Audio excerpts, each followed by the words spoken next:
Tao po. Ano tao? Sino kaya to? Tao po. Ano po yun? Ay ma'am, maniningil po sana ako. Naniningil po ng Sa may TV po. sa TV? Opo. Bago ka lang ba dito, kuya? Opo, ako nga po pala pumalit sa kolektor na naniningil dito. Ganun ba? Sige, pumasok ka muna, kuya. Bakit po ma'am? Pasok ka muna, basta. Basta pasok ka muna. Sara natin yung pinto. Marami kasing marites dyan sa labas eh. Baka marinig pa tayo. Ay, Kung ganun ano po pa yung ba? sabihin. Ako po pala pumalit sa kolektor. Sisingilin ko na po yung hulog nyo, arawan. Sa may TV pong kinuha nyo. Yun yung sasabihin ko, kuya eh. Nakakahiya kasi. Baka marinig pa dun sa labas. Wala na kasi kung pambayad dun sa TV yung nakuha ko eh. Pwede kayang isoli ko na lang yun. Ay, hindi po ma'am. Saka nakasingle ma'am ako. Hindi po ma'am ako. Wala po ma'am sasakyan na may isasakay TV. Single lang po yung gamit ko ngayon Ganun ba? Saka ma'am, di na po yata pwedeng isuli ma'am yun Pagka ganun Kasi nawalan kasi ako ng trabaho eh. What? Naghahanap pa lang ako ng trabaho ngayon. Hindi ko pa alam kailan ako magkakaroon ng trabaho. Wala akong pambayad eh. Ganun po ma'am. Paano po ma'am kaya yun? Saka malayo pa pupuntahan ko sa susunod na sisingiling ko. Abanuhan mo na lang kaya muna, kuya.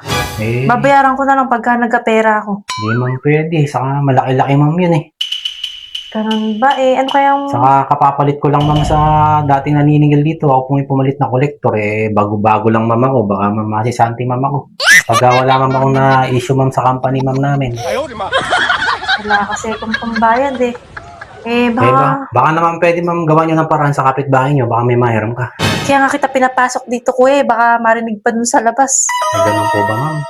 Paano kaya yun ma'am? Pulutan ako ng... Wala dito.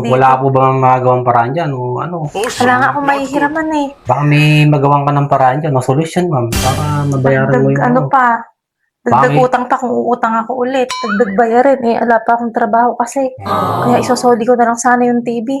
Wala naman kasi akong sasakyan na may pagkakarga ng TV niya. Kung meron lang, nakasingle lang ma'am kasi ako Pwede kaya kuya patungan ko na lang kaya. Patungan? Oo sana. Parang di naman sayang yung punta mo rito. Saka nabayaran na rin yung TV. Kahit na ngayong ano lang. So nice. Ngayong buwan lang. Ano ma'am? Hindi po ma'am kaya ano yan. Sige na kuya. Para naman ano.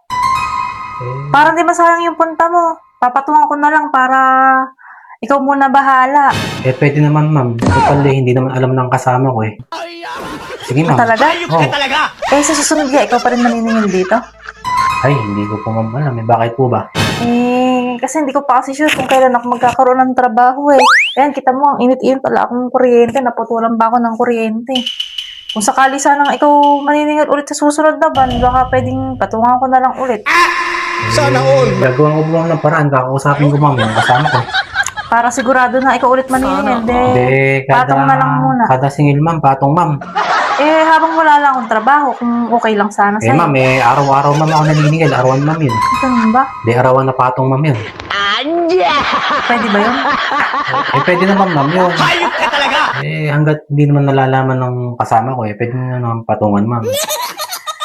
O sige na nga, para wala na akong problema. Saan po bang natin gagawin yung patong? Kailan ba pwedeng simulan, kuya? Ngayon na po yung arawan niya sa hulog ng TV ma'am Ngayon na rin ba? Ngayon na lang din ma'am kayo pumatong. Mapapalaban pala ako, kuya. Ano po? Sige na nga, para wala nang problema, saka parang di nakakaya sa'yo. Bukas ma'am, agahan ko na lang po para gumaga yung papatungan yung paghulog ni ma'am. Kasi madami pa akong lalakarin. Sige kuya, depende sa'yo kung kailan ka pwede. Makahanap na rin ng trabaho. O sige kuya, tara na. Diyan ma'am. Oo, para... Lala ko lang yung pinto. Pakilak ko yung pinto. Baka makita ka pa ng mga wifi dyan eh. Ano po? Sige kuya.